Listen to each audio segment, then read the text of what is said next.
A paz do Senhor para os irmãos. Nós estaremos agora comentando mais uma lição da Escola Bíblica Dominical.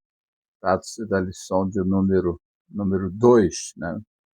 Que tem como título A Porta da Fé se abre entre os gentios. Texto áureo. Porque o Senhor assim nola mandou, eu te pus para a luz dos gentios, para que sejas de salvação até os confins da terra. Atos 13, 47. Verdade prática. O propósito de Deus é que o Evangelho alcance todas as nações, revelando o seu eterno desejo de salvar a todos. A nossa leitura bíblica em classe encontra-se em Atos dos Apóstolos, capítulo 13, do versículo 44 ao versículo 52, que nos diz assim o texto bíblico. E no sábado seguinte, ajuntou-se quase toda a cidade a ouvir a palavra de Deus. Então os judeus, vendo a multidão, encheram-se de inveja e, blasfemando, contradiziam o que Paulo dizia. Mas Paulo e Barnabé, usando de ousadia, disseram: era mister que a vós se vos pregasse primeiro a palavra de Deus, mas visto que a rejeitais e vos não julgais digno da vida eterna, eis que nos voltamos para os gentios. Porque o Senhor assim nolo mandou, eu te pus para a luz dos gentios, para que sejas de salvação até os confins da terra. E os gentios, ouvindo isto, alegraram-se e glorificavam a palavra do Senhor. E creram todos quantos estavam ordenados para a vida eterna. E a palavra do Senhor se divulgava por toda aquela província. Mas os judeus incitaram algumas mulheres religiosas e honestas e os principais da cidade, e levantaram perseguição contra Paulo e Barnabé e os lançaram fora dos seus limites. Sacudindo, porém, contra eles o pó dos pés, partiram para Icônio. E os discípulos estavam cheios de alegria e do Espírito Santo. Os irmãos e amigos ouvintes, né, da Palavra de Deus, essa lição aqui ela está dividida em 3 tópicos. No primeiro tópico, nós vamos fazer uma abordagem sobre a missão em Chipre, a primeira porta aberta entre os gentios. Segundo tópico, a missão em Antioquia da Pisídia, o Evangelho que ilumina. Terceiro tópico, a missão em Icônio, Listra e Derbe, a fé que persevera. Então, esses são os tópicos pelos quais a lição de hoje, a lição de número 2, encontra-se dividida. Na introdução aqui, né, nós vamos ver, né, essa viagem missionária, né, de primeira viagem missionária. O Espírito Santo, ele pede, né, para separar, ordena para separar Paulo e Barnabé para a obra que ele os tinha chamado. Então, eles saíram para pregar o Evangelho, para anunciar o Evangelho. Então, parte Paulo, Barnabé e João Marcos. Embora o Espírito Santo não tenha dito apartai Paulo e Barnabé e João Marcos, mas não sei por que razão eles já levaram João Marcos. Acabou trazendo um problema para eles mais tarde, porque João Marcos voltou, não?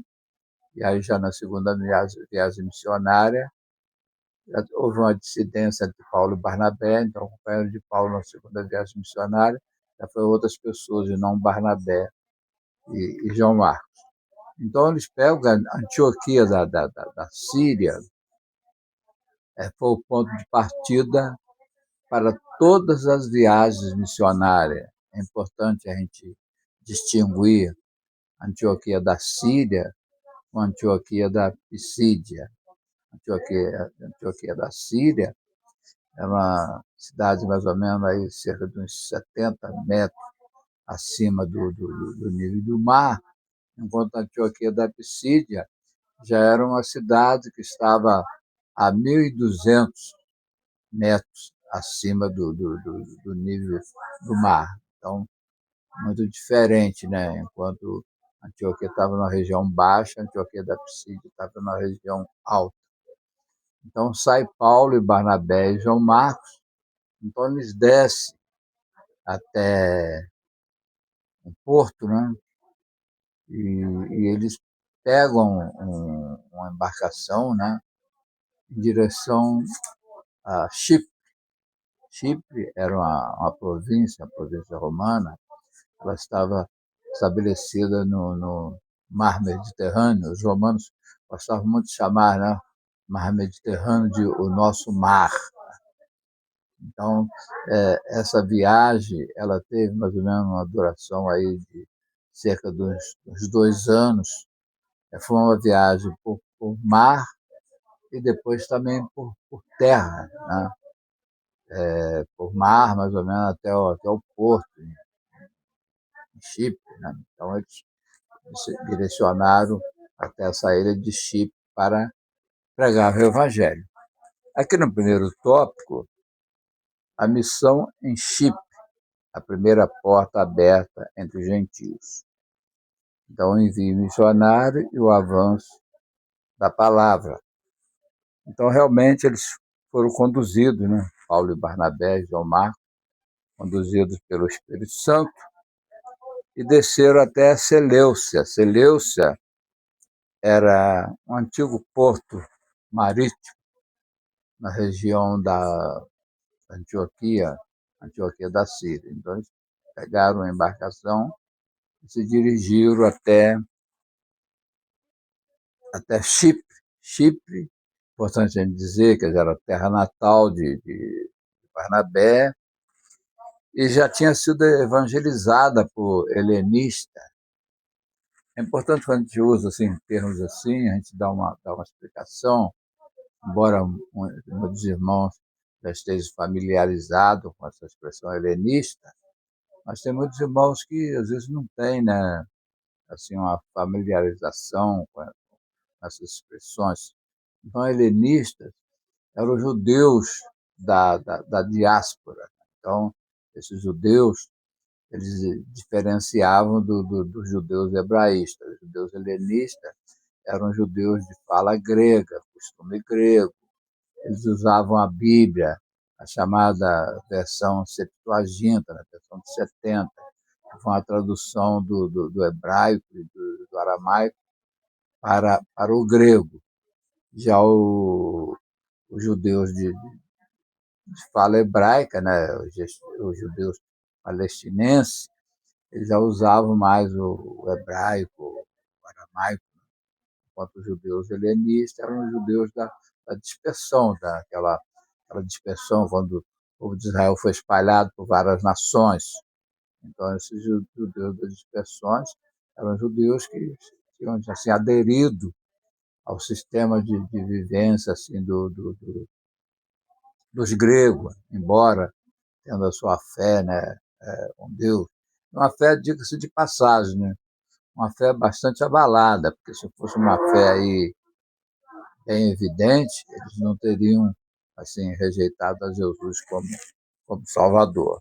Então a gente vê eles desceram até Seleucia e navegaram rumo a Chipre, terra natal de Barnabé, que já tinha sido evangelizada, né, por algumas pessoas. Então eles aportaram em Salamina. Salamina também era um porto também, um outro porto marítimo, e anunciaram o evangelho nas sinagogas. Outro ponto importante a gente falar também, né? Sinagoga, a gente vê no Antigo Testamento, não se fala em sinagoga, né? Tudo vivia em função do templo, mas depois, quando os judeus foram espalhados, então começaram a construir as sinagogas, eles destituíram do templo. Então, as sinagogas eram um caso de ensino. Então, em muitas regiões, né, tinham a chamada sinagoga, que era um caso de ensino.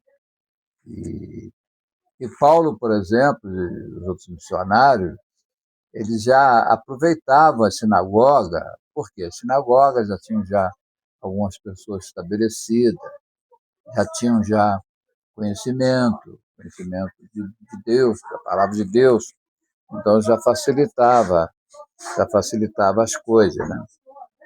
Então o evangelho na sinagoga cumprindo o princípio missionário revelado por Paulo, primeiro dos judeus, depois então os gentios. Então eles procuravam pregar o evangelho de primeira mão aos judeus, inclusive até cumprindo a ordem de Jesus, né, em Atos 1, versículo 8, né? Eles deveriam ficar em Jerusalém até ser revestidos de poder, depois eles seriam testemunha toda Jerusalém, de Judéia, Samaria, até os confins da terra. Então, em primeira mão, eles deveriam estar anunciando o evangelho aos judeus e depois para os gentios. Então, Paulo, por exemplo, ele observava esse princípio, embora ele era constituído como apóstolo dos gentios, Deus o chamou, né? Quando ele teve aquele encontro com Jesus, quando ficou cego no caminho de Damasco, quando Deus ordenou para Ananias orar por ele, falou assim, mas ele perseguia os cristãos, essa coisa toda. Deus falou para Ananias, esse é para mim um vaso escolhido, que há de levar a palavra para os que estão longe, ou seja, para os gentios, pessoas que não faziam parte da comunidade judaica. Então, foram acompanhados por João Marcos, seu cooperador. Esse João Marcos aqui, é importante a gente frisar, ele é o autor do segundo evangelho, o evangelho de Mateus, depois o evangelho de Marcos, o evangelho mais curto, apenas com 16 capítulos. Tá? Então, esse é o João Marcos, escritor do segundo evangelho. O comentarista aqui, ele diz, né, que a missão se expandia, demonstrando que proclamar a palavra exige 3 coisas importantes aqui, né? Fidelidade, reverência e obediência sensível à direção do Espírito Santo. Né? É importante que a gente observe que na igreja primitiva as pessoas tinham aquela afinidade maior com o Espírito Santo, né? Eles estavam sempre atentos a ouvir, por isso que muitas pessoas dizem que deveria se chamar Atos do Espírito Santo e não Atos dos Apóstolos. Atos dos Apóstolos menciona mais Pedro até uma determinada parte, depois mais aparece o apóstolo Paulo, mas o Espírito Santo ele é evidente em todo o livro de Atos dos Apóstolos. Se quiser saber sobre a expansão das igrejas, plantação de igreja, né? Então, Atos dos Apóstolos é o livro que fornece esse pano de fundo, né? Também para entender as epístolas paulinas e outras epístolas. Para entender essas epístolas, é importante ler Atos dos Apóstolos, que fala da expansão da igreja. Né? Então, a gente vê que quando a gente procura pregar o evangelho, há o confronto com as trevas, é o que diz aqui no ponto 2, confronto com as trevas e a vitória do evangelho. Quer dizer, em Pafos era a capital da província cipriana, né? Da província de Chipre.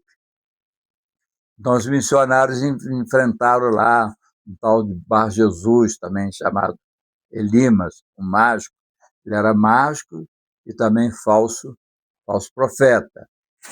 E ele resistia à pregação, tentando impedir o procônsul Sérgio Paulo de ouvir a palavra de Deus. Esse procônsul aqui, né, uma espécie de governador, né? Então o Império Romano ele fazia as divisões assim do grande império em províncias. Então tinha aquelas províncias senatoriais e províncias imperiais. Ali provavelmente seria uma província senatoriais, né? Que tinha assim, uma incumbência de governar por um ano. Já as províncias imperiais eram um período de tempo maior, né? Então, esse procônsul era a pessoa que administrava aquela província ali, e uma pessoa que estava atenta ao que Paulo pregava, mas aparece lá esse Elimas resistindo à pregação. A gente vê que Satanás ele procura fazer isso. Ele é terrível. Ele, ele se opõe a Cristo e, em algumas situações, ele procura se colocar no lugar de Cristo. Então, ele muda de tática constantemente para procurar colocar um obstáculo. Quer dizer, aqui ele procura impedir, né? Já depois, mais tarde, é, ele pega, procura até como se fosse um aliado de Paulo e Silas, quando diz assim, esses homens são servos do Deus Altíssimo, ele operando naquela jovem de vinhadura. Então ele usa dessa estratégia. Ele conhece Bíblia, citou Bíblia para Jesus, então ele usa essa estratégia. Uma hora, sendo diretamente no impedimento na propagação do Evangelho, e outras vezes se apresentando como também um dos tais também, né? Aquilo que a igreja experimenta em todos os tempos, perseguição externa, movida por Satanás fora da igreja, e perseguição interna, movida por aqueles obreiros fraudulentos, né? Pessoas, falsos profetas, né? Falsos apóstolos, falsos mestres. Então, esses problemas que a igreja se depara na sua trajetória. Né?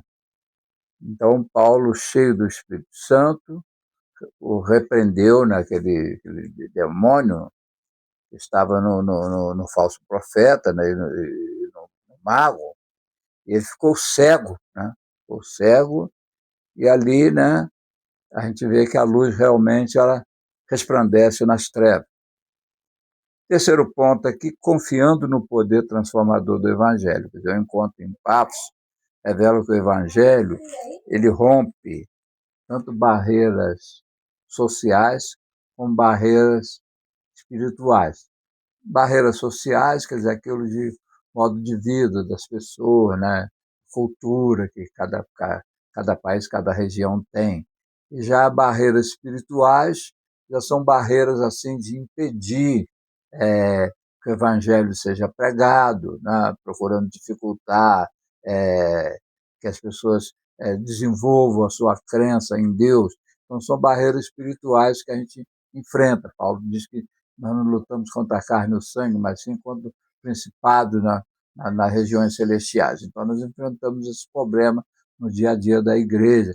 É barreira de todos os lados, mas em tudo nós somos mais do que vencedores através de Jesus. Né? Então, o Evangelho ilumina o entendimento das pessoas, renova o interior e produz frutos visíveis. Que também confiemos nesse poder, orando por quem resiste, anunciando com fé. Né?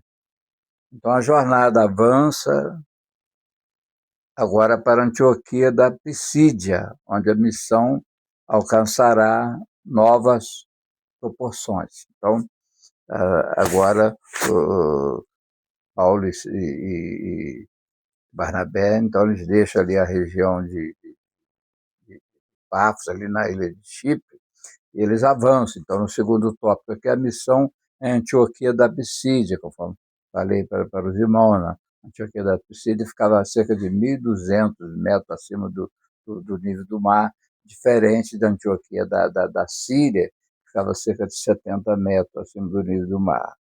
Então, a exposição apostólica revela Cristo na Escritura. Então, levantando-se na sinagoga, Paulo dirige-se a judeus e gentios temente a Deus. Então, ele percorre toda a história de Israel, né? É importante, né?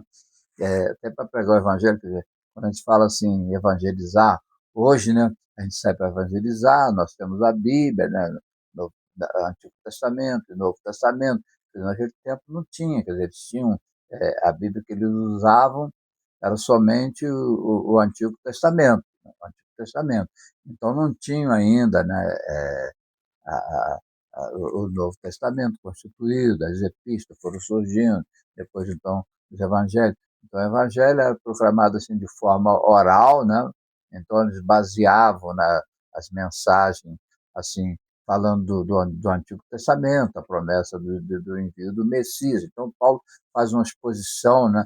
Essa exposição a gente vê que ela é feita, né? Pedro também fez essas exposições, pregando, falando do Antigo Testamento, apontando Jesus, e depois essa fala de Jesus. Estevão também, ao ser apedrejado, ele faz aquele sermão, né, histórico, profético, com bastante detalhe, falando do surgimento das nações, essas coisas todas, nação de Israel. Então, Paulo também faz essa exposição ali, pregando na sinagoga. Na sinagoga, ali, Paulo dirigindo-se a judeus e gentios. Então, proclama a justificação pela fé, por aí afora, né? Então, seu discurso termina com um apelo solene para que os ouvintes não repitam um erro dos que rejeitaram a Messias, né? Messias, Paulo falando, as pessoas rejeitaram o Messias, né? Então a repercussão é imediata. Enquanto muitos judeus se retiram, os gentios rogam que Paulo retorne no sábado seguinte. Então quando ele retorna, quase a cidade inteira se reúne para ouvir a palavra, né? Revelando assim uma abertura extraordinária para o Evangelho, né? A plateia ali para estar ouvindo a mensagem do Evangelho. Segundo ponto aqui, falo da rejeição dos judeus e a tristeza de Paulo diante da incredulidade, né? O apóstolo Paulo, que era um judeu, né, com todas as características dos outros judeus, mas ele se converte, então ele tinha também, né, um enorme desejo que os judeus se convertessem ao evangelho, tal como ele também, né? Então ele ficava muito triste quando ele procurava de todas as formas anunciar o evangelho, pregando o evangelho, e, e havia aquela resistência. Então eles usavam essa estratégia, eles procuravam primeiro pregar para os judeus, chegavam na sinagoga, lugar que já tinha já um local de culto, né, de ensino. Quando havia uma rejeição para com a mensagem do evangelho, porque os judeus, por exemplo, eles tinham assim o cristianismo como se fosse uma seita, o judaísmo, quer dizer, eles não aceitavam em hipótese alguma, quer dizer, o máximo que eles aceitavam era que as pessoas tinham que passar a se tornar judeus, né? Cumprindo, né? Circuncisão e tantas outras coisas, para depois, então, estar em pé de igualdade com eles para receber o evangelho. Então, a gente não aceitava, achava que o evangelho era somente para a salvação, era somente para eles, né? Então, diante da recusa do evangelho, Paulo diz, né? Paulo e Barnabé declaram, era mister que se vos pregasse primeiro a palavra de Deus, mas visto que rejeitais, eis que nós voltamos para os gentios. Então, Paulo ali, né, ele já estava livre já da sua responsabilidade, né? Como Jesus mesmo falou para os discípulos, vocês chegam a um determinado local, se vocês veem que a pessoa rejeita, vocês vão para outro local. Então, quando há uma rejeição, de algumas pessoas rejeitam, mas tem outras pessoas que vão aceitar. É por isso que a gente não pode, em hipótese alguma, desanimar da pregação do Evangelho. Quando a gente está pregando, o Evangelho, ele é a pessoa, Jesus mesmo disse por todo mundo, pregar o Evangelho a toda criatura, quem crê e quem não crê. Então, pregando o Evangelho, nós já estamos sabendo que nós vamos encontrar essa plateia constituída de pessoas que vão crer e pessoas que não vão crer, né? Então, Paulo ficou muito triste em ver a rejeição diante de tanta incredulidade do povo de Israel, né? Terceiro ponto aqui, a porta da fé aberta aos gentios pela graça de Deus. A graça de Deus, né, é o que o Paulo diz, né, na Epístola aos Efésios, Efésios 2:8, pela graça sois salvos por meio da fé. A graça significa favor imerecido.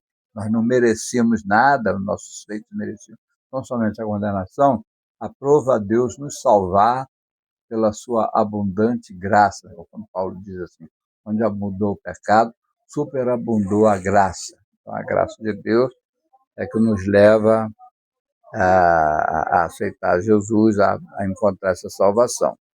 Então, ao rejeitar a mensagem, muitos judeus se tornaram indignos da vida eterna. É como uma pessoa, por exemplo, que ela é detectada como um doente. ela precisa tomar uma medicação. Ela rejeita essa medicação, então, obviamente, ela não está querendo se restabelecer da sua doença, né?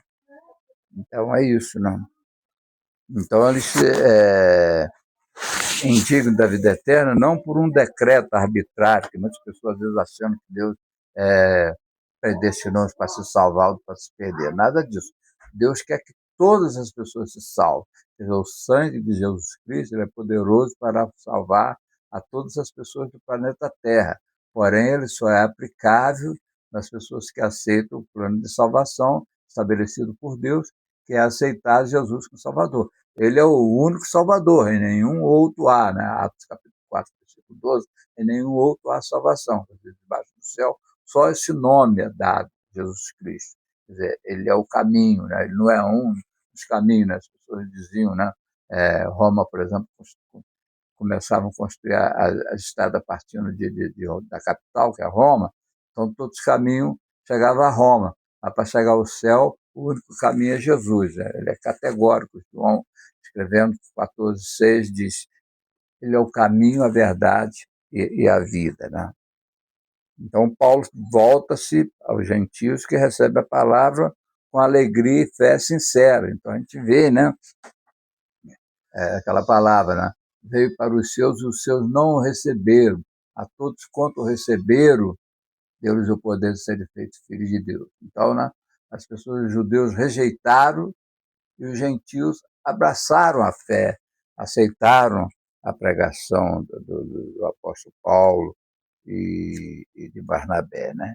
Então, cumpre-se então o propósito divino anunciado em Isaías. Israel seria a luz para as nações, né?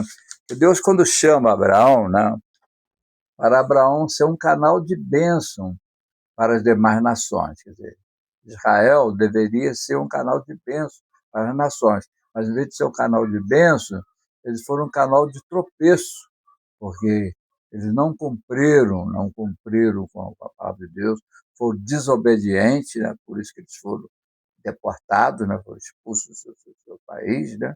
Então, eles foram deportados, desobedientes. Então, a intenção de Deus, quando chama Abraão, é fazer dele uma grande nação, para que através deles fosse chegado o evangelho também para os gentios, todas as pessoas serem salvas, que esse é o propósito de Deus, salvar todas as pessoas que crêem, né? Então viria Cristo a luz para a revelação aos gentios. O texto afirma que creram todos quantos estavam ordenados para a vida eterna. A melhor compreensão, né? Algumas versões são mais assim esclarecedoras que outras, né? Então a compreensão melhor, a Bíblia de Estudo Pentecostal, é todos que estavam dispostos para a vida eterna. Porque a pessoa tem que estar disposta para a vida eterna. O Senhor diz assim: eis que eu ponho diante de ti a vida e a morte, escolhe salvação ou perdição, né? Então a pessoa pode escolher a vida eterna aceitando Jesus ou rejeitando, né? Então muitos dos gentios acolheram a palavra e tornaram-se testemunhas vivas do poder transformador do evangelho. Então, ainda hoje o Senhor abre portas onde menos esperamos, quer dizer, quantos países aí que eram portas fechadas, hoje está se abrindo essas portas, né? Então, assim como a Antioquia da Psídia se tornou lugar de grande colheita, Deus deseja usar cada crente como portador da luz de Cristo. Agora a jornada missionária se desloca para outras regiões, Icônio, Lista e Derbe, onde novos desafios e milagres revelarão novamente o poder de Deus, o poder do Evangelho por meio do Espírito Santo. Agora, o último tópico fala sobre a missão em Icônio, Lista e Derbe. Lista aqui é a cidade de Timóteo, depois, segunda viagem missionária, Timóteo junta-se ao grupo de Paulo, né? Então, a fé que persevera. Icônio, o testemunho ousado que enfrenta a oposição. Em Icônio, Paulo e Barnabé entraram na sinagoga e anunciaram o evangelho com tal convicção que muitos judeus e gregos creram. Né? O Senhor confirmava a palavra com sinais e prodígios, né? Dando testemunho da sua abundante graça. Né? E a cidade dividiu-se em uma conspiração, surgiu para apedrejá-lo. Obediente à direção do Espírito, os missionários retiraram-se para Listra, né? Não por medo, mas por prudência, né? A gente também tem que ser prudente, né? Preservando-se para continuar com a sua missão.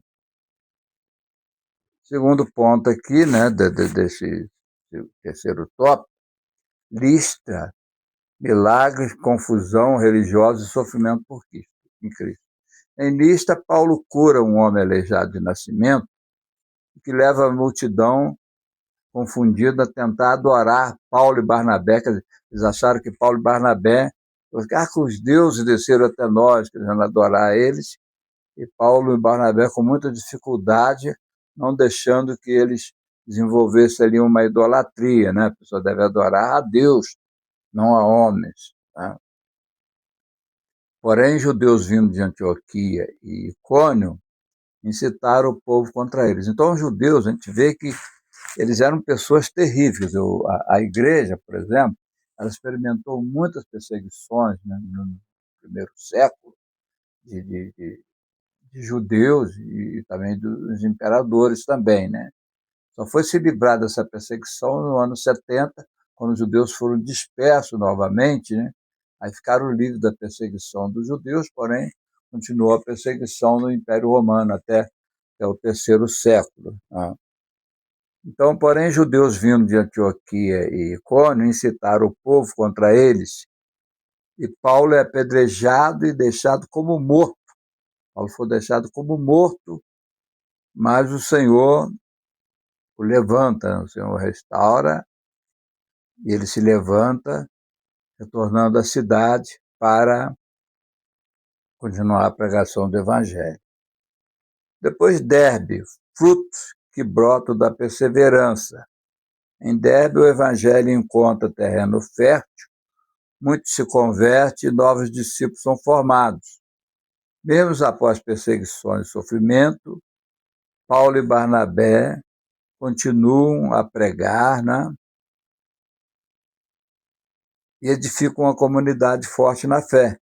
A obra missionária prossegue, que suas raízes não estão na comodidade, mas na fidelidade ao chamado de Cristo.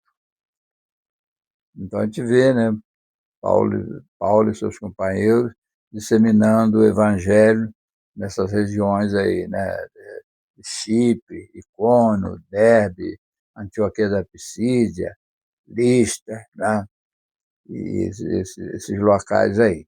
Na conclusão, ao encerrar esse ciclo missionário, quando se fala assim ciclo missionário, é importante a gente frisar, ciclo missionário, essa tarefa de você levar o evangelho, né, a locais que ainda não conhecem, e você fundar a igreja, estabelecer, né, todas as diretrizes da igreja, você colocando a igreja ter aquele desenvolvimento de dar continuidade à obra, né? Conforme disse alguém, né? A obra de missão não é você exportar cultura. Você tem que, muito pelo contrário, você tem que passar por um processo de aculturação, ou seja, você se inteirar da cultura a quem você vai pregar o evangelho, e depois você preparar pessoas para dar continuidade, porque as pessoas, por exemplo, eles terão muito mais facilidade de dar prosseguimento à pregação do evangelho, já entende da cultura, já estão ambientados, né, com todos os seus conterrâneos ali, do que pessoas de fora. Então a pessoa vai, pega o evangelho, funda a igreja, e depois procura desenvolver pessoas capazes para dar prosseguimento àquela missão. Então, a gente vê que os apóstolos retornaram às cidades onde haveriam sofrido, fortalecendo os discípulos e estabelecendo presbítero. É importante falar também, né? Hoje a gente vê vários governos de igreja, né? Tem presbítero. Então, essa expressão presbítero, bispo, ancião e pastor são termos intercambiáveis, né? Quer dizer, não havia assim grande distinção dessas expressões. Hoje não, hoje há essas distinção de expressões. Quer dizer, a igreja primitiva era governada por um grupo de presbíteros, né? Então era estabelecido, né, de cidade em cidade, conforme Paulo depois ordena a Tito para estabelecer presbíteros. Então, os presbíteros governavam a igreja. E dá a entender, né, pelo alguns escritos de Paulo, que existia mais do que uma classe de presbítero. Presbítero havia aqueles que se afadigavam na palavra, que as pessoas estudavam mais para estar ensinando a palavra de Deus. Porque não basta tão somente fundar a igreja, é necessário que a pessoa ensine também as pessoas para que os irmãos vão desenvolvendo na fé cristã, conforme Paulo, né, diz lá em Efésios 4:11, Senhor Deus para apóstolos, outros para profetas, evangelistas, pastores e doutores, até que todos cheguem ao pleno conhecimento da verdade e não seja levado todo vento de doutrina.